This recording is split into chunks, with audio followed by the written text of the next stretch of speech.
اعوذ باللہ من الشیطان الرجیم بسم اللہ الرحمن الرحیم اللہم صلی علی محمد و آل محمد وعجل فرجہم۔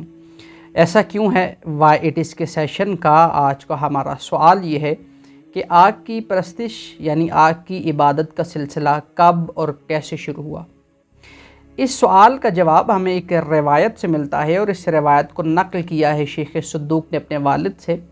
ان کے والد نے سعد بن عبداللہ سے، سعد بن عبداللہ نے محمد بن حسین سے، محمد بن حسین نے احمد بن محمد سے، احمد بن محمد نے محمد بن سنان سے، محمد بن سنان نے کرام بن عمرو سے، کرام بن عمرو نے عبد الحمید دائلم سے اور عبد الحمید دائلم نے امام حسین علیہ السلام سے۔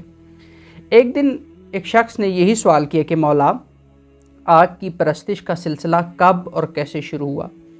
تو مولا نے اس کا جواب دیتے ہوئے فرمایا کہ اس کا سلسلہ اور اس کا پس منظر کچھ اس طرح سے ہے کہ جناب آدم کے دو بیٹے حابیل اور قابیل کے درمیان ایک دن بحث ہو گئی، اور بحث اس بات پہ تھی کہ اللہ کے نزدیک کون زیادہ مقرب ہے۔ دونوں حضرت آدم کے پاس آئے تو حضرت آدم نے یہ فیصلہ کیا کہ تم دونوں اپنے مال میں سے کچھ حصہ لا کر میدان میں رکھو، اللہ کی طرف سے ایک آگ آئے گی، جس کے مال کو وہ آگ اچک کر لے جائے وہ اللہ کے نزدیک زیادہ مقرب قرار پائے گا۔ اب دونوں بھائی واپس لوٹے۔ جناب حابیل چونکہ چوپان تھے لہٰذا آپ اپنے مال میں سے ایک بہترین صحت مند خوبصورت دمبا لے کر میدان میں آ گئے۔ قابیل جو زراعت کا کام کیا کرتا تھا وہ گیا اور اپنے مال میں سے چند بوسیدہ جڑی بوٹیاں میدان میں لے آیا۔ اب دونوں بھائیوں نے اپنے اپنے مال کو میدان میں لا کر رکھ دیا۔ اب منتظر تھے کہ آگ آئے گی اور کسی ایک کے مال کو اچک کر لے جائے گی اور اللہ کے نزدیک مقرب قرار پائے گا۔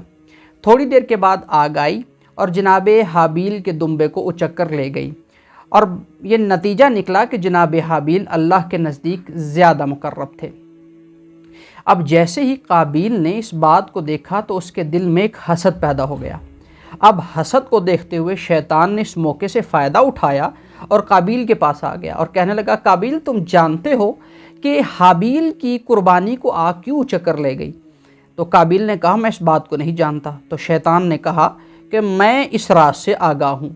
اس نے کہا میں اس راز کو جاننا چاہتا ہوں۔ تو شیطان نے کہا کہ میں نے اکثر دیکھا کہ حابیل آگ کی عبادت کیا کرتا تھا، آگ کی پرستش کیا کرتا تھا، لہٰذا آگ آئی اور اس کی قربانی کو اچک کر لے گئی۔ اب قابیل اس بات سے شیطان کے دھوکے میں آ گیا، چونکہ شیطان روپ بدل کر آیا اور اس کو اپنے وسوسے کا شکار بنا لیا۔ لہٰذا اس کے بعد سے لے کر قابیل نے ایک جگہ مختص کی اور وہاں پر آگ کی پرستش یعنی آگ کی عبادت کرنے لگا، اور یہیں سے آگ کی عبادت کا سلسلہ شروع ہو گیا۔ یہ تھا ہمارے آج کے سوال کا جواب۔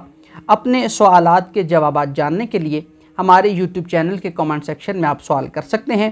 والسلام علیکم ورحمۃ اللہ وبرکاتہ۔